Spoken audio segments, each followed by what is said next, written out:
Welcome to the Straight from the Source's Mouth podcast. Frank talk about sex and dating. Hello, everyone. Tamara here. Welcome to the show. Today's guests are Cynthia Pinga, and Chris is back from the Swipe Wrong podcast. And we'll be talking about the show Sex Life. If you like the episode, be sure to tell your friends about it and rate it as well. Thanks for joining me today, Cynthia and Chris. Pleasure to be here. Thanks for having me. Yes, it's an interesting topic. If you haven't been watching the show, you should definitely check it out. The first season is quite racy and a lot of sex, but the second season is more about the people. So we'll jump right into it, Cynthia. And I know you wanted to talk about the second season primarily, so we could talk about the individuals. So what was your main point, or do you want to start with why you want to talk about it, and what you do?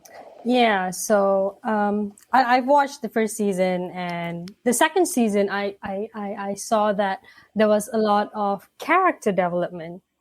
And I think from that character development, myself as a happiness coach, I saw that from a very personal development point of view.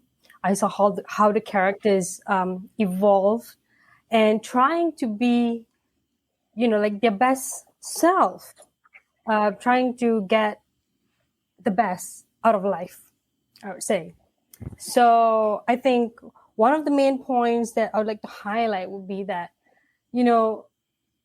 it's how we rediscover who we really are. And I think in the second season, all the characters were actually trying to rediscover who they really are. And, we all want to have the best life that we want in life, right? And the thing is that sometimes we get drowned in the different stages of life. I think this whole series was mainly focused on Billy. And Billy was, a mother, she was a wife, and she actually had some form of education. She was holding a master's degree, right, before she did her PhD in season 2, as we see. But I think all that, new motherhood thing, it kind of took a toll on her relationship, right? And and I think that's when a lot of times people who are in a relationship, they kind of lose themselves, and I'm speaking this based on my own experience as well. I have 2 young kids, and when you have kids, young kids especially, your main priority changes. The whole dynamics of the relationship changes, and you focus on them and the people around you, and sometimes you kind of get drowned in all this thing, and one day you start questioning, who am I exactly? Right? And I think one of the best ways to actually figure that out is to actually have goals. And by having that, you kind of like realign yourself with, what your principles are, what your values are. Because I think that in a relationship, sometimes not just in a relationship, I think in life, we just, go through life as it is. We don't really figure out like what we really want in life until something happens to us. Right? Yeah. Yeah. We're not choosing or creating what we want. We just go with whatever happens. Right. That's right. And that's when that sometimes we kind of like lose ourselves. I think that was what happened to Billy. She kind of lost herself in all her motherhood, and she didn't exactly have much of social life. And, I think the only friend that I saw was Sasha, right? And I think that relationship kind of like went dry.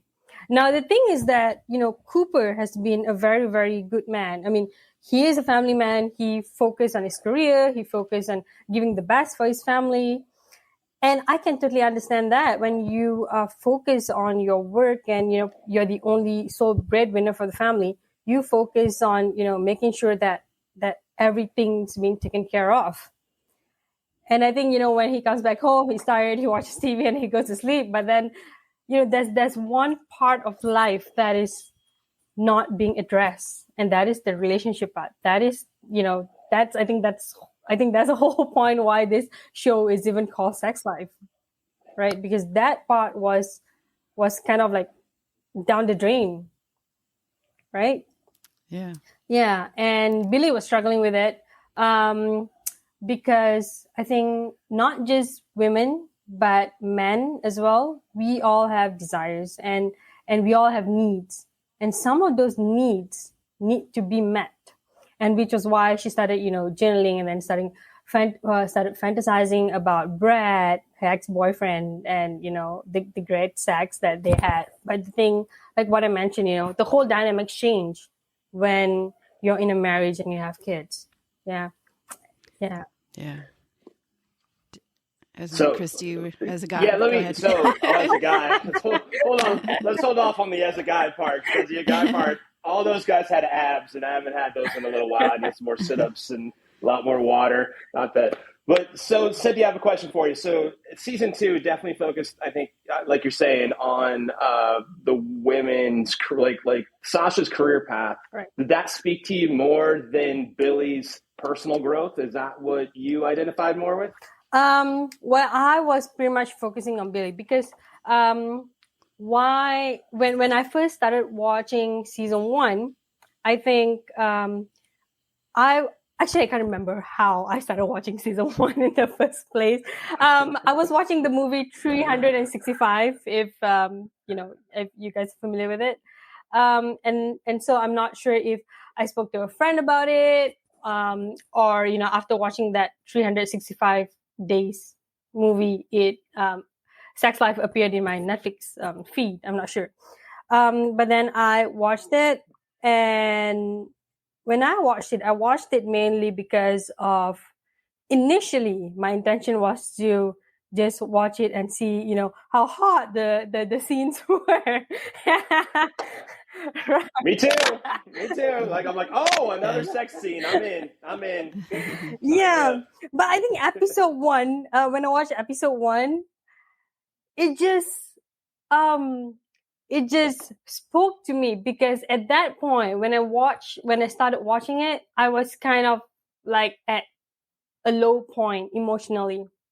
I wouldn't say that I hit rock bottom, but I was, emotionally, I was kind of like very, at a low point. And that first episode kind of spoke to me. I felt so much connection with Billy because, I grew up in a small town, just like how Billy said, oh, I'm from Atlanta, Georgia. And then, she also wanted to work in the city. And yes, I've kind of had that transition too, from a small town working in the city. And then after getting married, I kind of like shifted from the city to a much, I wouldn't say the suburbs, but, a much quieter place, where work-life balance is much more, balanced there. But,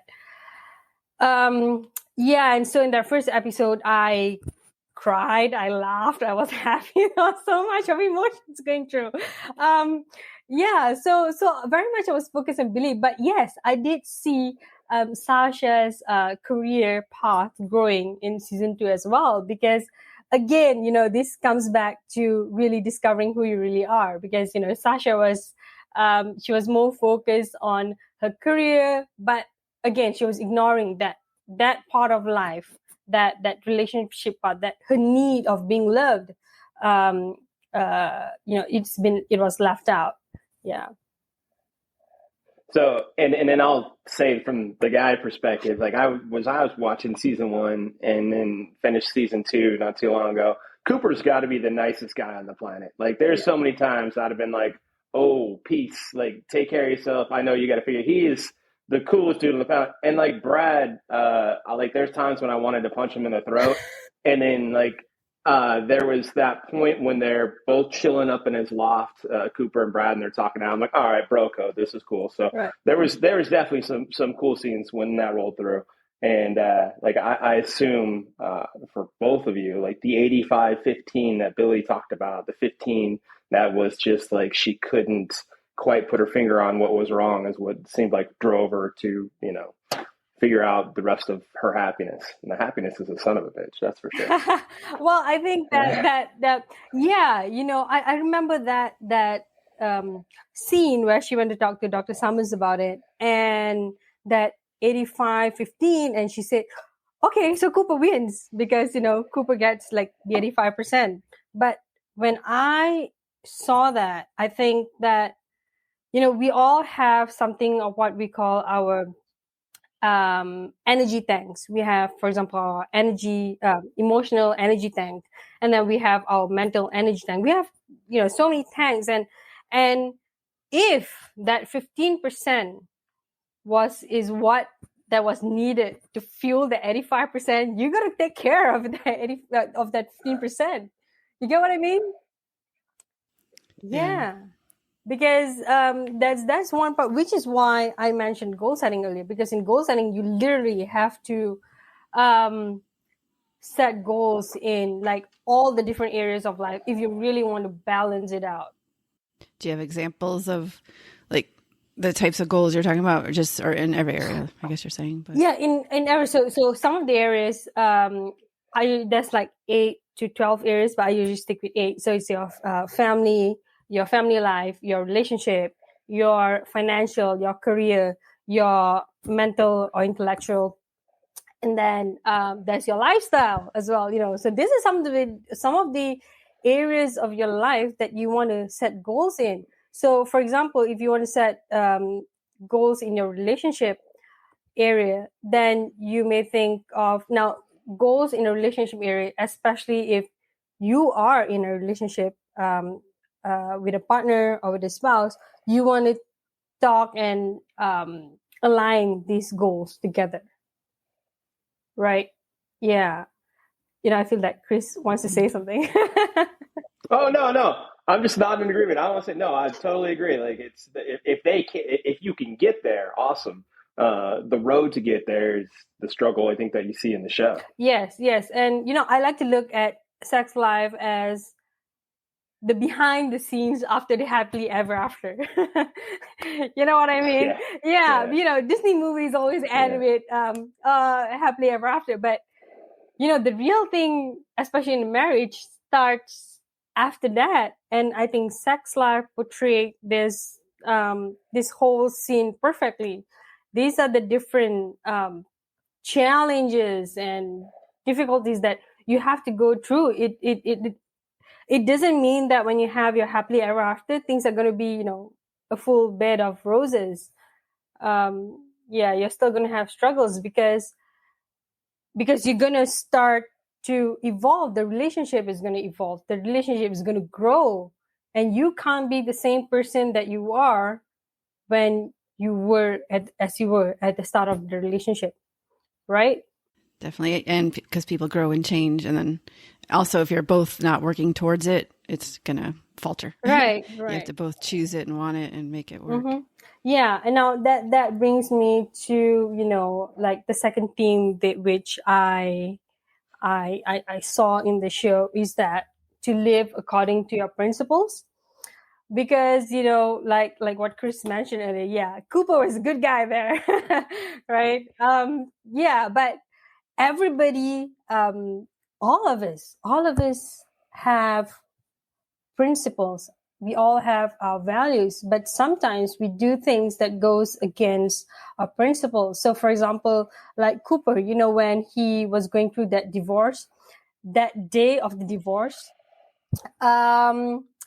he was just putting aside, all the good moments that he had, right? And then Devin came with the car, and there were still flashes of good memories, and he was just putting it away. And the thing is that when things like that happen in your life, when you're in a situation and you're having certain memories or certain thoughts that go through your mind, that is something saying to you, that is actually your conscious saying to you that, hey, this is not exactly who you are. You have a certain principle, because when you stand by your whole principle, of your life or whatever decision that you're going to make, when you go against it, your brain is going to hit you back and say that, okay, these are the things that you've done. You're not this way, right? You're not exactly this kind of person. So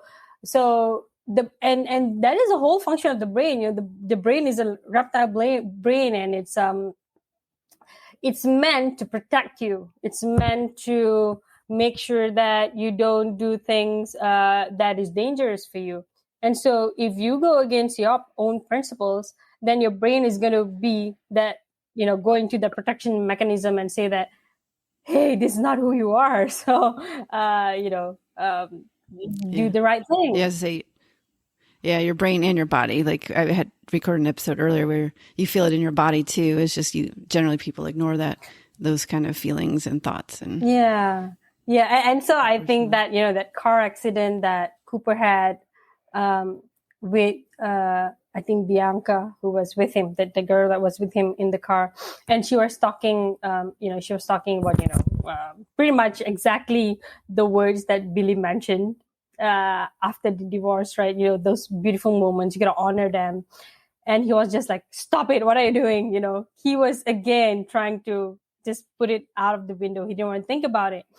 And I think that is no coincidence that that person was in his car for that reason instead of the other girl, because sometimes that's the beauty of life. Sometimes you try to push things down, eventually it's going to come around, in whatever way that's necessary to make you realize that, this is not who you are and you've got to change, or if you have to change for the better, right? Yeah. Yeah, it'll get so bad that you just can't stand it anymore. Yeah. You finally want to change. Yeah. And I think this, this principle-centered way of life, this is actually, this is how I kind of started my whole journey in personal transformation before I even became a happiness coach. I think when I was like 17 or 18, I borrowed this book from my local library. It's called The 7 Habits of Highly Effective Teens. It was written by Stephen Covey's son, Sean Covey. And, because I was 17, 18, about that age, that book spoke to me it just turned my world around, because in even the introduction of the book, he mentioned, the different principles, the different centers that we can center our life on. But one of the best way, I think at the end, he did mention that the best way to live your life is to live a principle-based life. And because you can never go wrong with that, a principle is a principle, and that is how it is. Right? Your core values, some of your values, the thing that you value, may change as you grow. For example, you may not value time, but after some kind of incident or something happens, then your priority against time is going to change. Just like Cooper, he felt that he didn't want to value all the beautiful moments anymore, but eventually, things came around, and you just have to value those. And towards the end, he realized, after the accident, that he has to be grateful of the things he had and didn't have. And I think, gratitude is one of the main components if you really, really want to practice happiness in your life. Yeah. I think if you're talking principles too, I think the other part, just from the other character, was the conversations Billy had with her mom, and about how her mom taught her shame. Right. And that was a pretty interesting conversation. Like, oh, okay, I get that. And then mom put the script. And then also in Cooper's side, after the accident and after the cocaine wore off too, that always helps. Yeah. Yeah. I think, that conversation that we had with her mom was also interesting. With the cocaine, Cooper isn't someone who does those kind of stuff, which is why he was like, when Devin came and he was like, okay, you know what, fuck it, and then he just drove away, because that is, that's how life is sometimes. You have to. Yeah, that looked like a line that you'd see on a football field, the one that he took. Yeah. Yeah. I was thinking he was going to overdose on that one, but I guess that wasn't in the script. Yeah, saw a heart attack coming. Yeah, I think a good thing is that he also had his brother came in later on, and I think it was good that he kind of had a good support system, because throughout the whole series, besides Devon, you don't see Cooper having anybody else. Like he didn't actually have like a support system, a support group or a friend, as compared to Billy. Billy had Sasha. She's she talked about everything to Sasha. And the Desperate Housewives. She had the other Desperate Housewives, which were a train wreck, but they were kind of funny. Yeah. But yeah. Oh well, those wives. Yeah, they were funny. They were good. Yeah, eventually, but then you see, someone like Trina, who also turned over when you leave, and she just left. That you see a character development there as well, because I think she finally figured out that, okay, I got to do something about my life, and that's about it.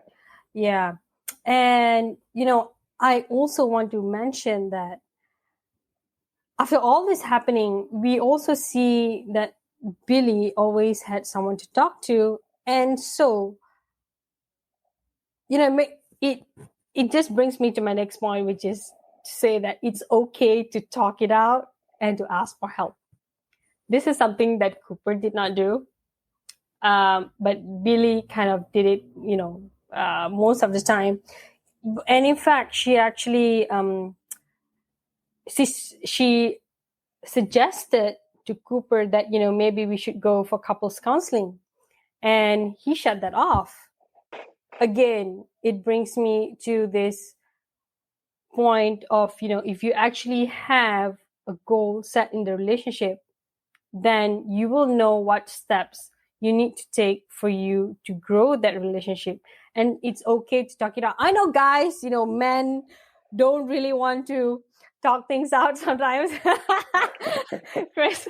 You're lucky if you get a text about it. You're lucky. I mean, like maybe on an Etch-a-Sketch so we can shake it up and erase it later so there's no proof. Yeah. But yeah, it's not in our top 5 of things to do. Exactly. I think, but men are just wired that way, I think, in the sense of, they always try to fix things, and they feel that they can actually fix things on their own. And I'm not just talking about, in a relationship. I think, like, if you are going somewhere new and you have a map, you might just want to try to figure it out, right, Chris?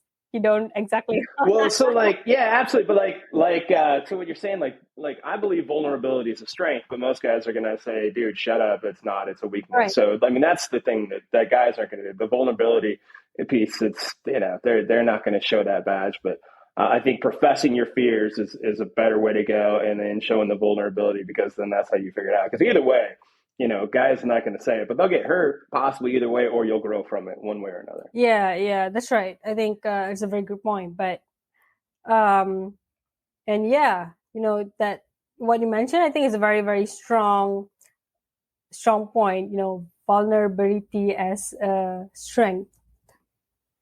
Yeah. And I think that, for guys, I think that's important. And I think, towards the end where Cooper went for this, I think, support group, he also mentioned that, I did everything, but there was one thing that I didn't do, which was talking about it. Yeah, he actually said that, and he finally realized that, that is something that he could have done. And I think this is the part where you see Billy talking to Sasha, you see Billy talking to Dr. Summers. And, even in my own personal life, whenever I have some issues, if it's an issue with my partner, then I would speak to him and talk to him about it. That, I'll just go like, okay, can we talk about this? And he doesn't go like, he's pretty open. So, he's okay to talking. Unlike some guys, they were like, no. Some guys like Cooper, even, he was like, no, there's nothing to talk about, I think a lot of guys do that. Yeah. They just shut the opportunity out to to talk about it because they just don't want to. And by not talking about it, you don't actually solve anything. Yeah, I think though sometimes it's also how the woman approaches it. So Yeah. if she makes it really heavy, like we need to talk, and then of course they automatically assume the worst. So then guys are like, I no. got to go to the store. I got to mow 5 lawns. Yeah, they get anything but that. Yeah. Well, Yeah. and I think you've made most of the points you wanted to make. I wanted to give you time also to share about your coaching and your program you mentioned too, and then we can cover some more stuff if you wanted to catch up after. But Yeah. I wanted to So give you the time. yeah, thanks for that. So I am a happiness coach, and I help millennials who struggle with self-doubt and lack of confidence in their job or relationship. And I think that, sometimes in a relationship, self-doubt can be a thing. Sometimes self-doubt with all this, negative self-talk that you have, it may start in one area of life. Say in your job, you might be saying, okay, I'm not good enough at this. But then it can also fall over into your relationship, and that could be a problem because then you find yourself jumping from one relationship to another without actually addressing what the root cause is, right? And that's what I do. I do that, and I also have my own company, which is called Debugging Minds, right? And soon we will be actually launching an online program which is called Road to Your Success. And you can just head over to our website, roadtosuccess.debuggingminds.com, to get all the information there. But basically, this is the journey. This is a program where, I mentioned earlier, if you want to set goals, and you need to set goals in every area of life, this is the program that you should get yourself onto, because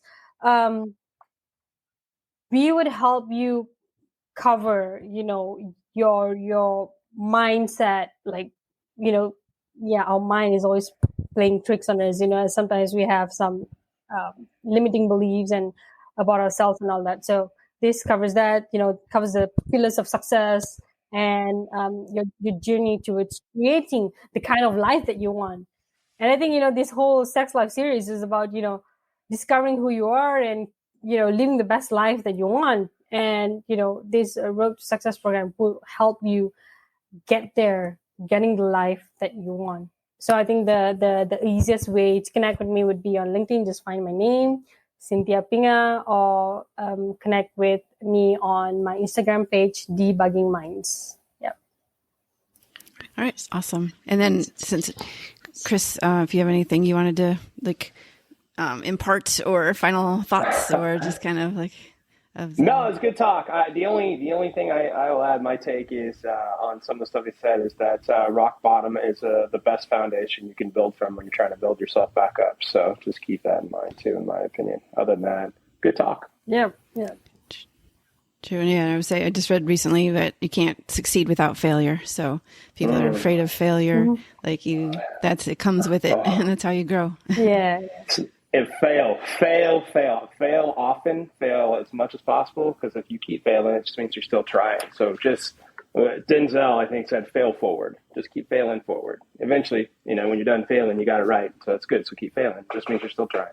Yeah. And I think that helps you, to be the kind of person that you want to become, become a better person, a stronger person. Yeah. And look, let me add this real quick too. Like the cool thing of it's how you see it too. Like I was talking about this with somebody the other day. Like I was like, all right, I need to do better in this category. And I felt like I was failing. So all it really told me is like, what I'm doing now isn't working. So I need a new plan. So, all right, cool. All right, let me just get a new plan with the same goal, and maybe I'll have better results. So failure just gives you more information. Yeah, that's true. Yeah, exactly. Winners don't always win. Winners don't win every time. Winners fail a lot to get to winning. Right. That's right. You need that. Otherwise, you wouldn't know where to improve. You have to. Yeah. Have to fail. Have to love it. But I think one of the main things is to be resourceful when every time you fail. See, just learning. Yeah. All right. I will give you the last words if you want, Cynthia, or if you feel like that was the ending, we can call it to the ending. Yeah, I think, if there's anything that I would add, I would just say this, that always look at the other side of the coin, because sometimes we are all having this certain kind of thinking pattern, the way we look at things in the same way. I think one of the best way is to just look at the other side of the coin, and then maybe you'll see a brighter side of things. Yeah. Okay, awesome. All right, well, thank you very much. If you haven't seen this show, like I said, Sex Life, if you want the steamy, go for season 1, and then the resolution and how they all grow as people and get the life they want is season 2. So thanks again, Cynthia and Chris, for being on. And if you love the episode, be sure to tell your friends about it and rate it as well. Thanks for listening, everyone. And thank you again, Chris and Cynthia. Thank you. Thank you. Frank Talk, sex and dating educates.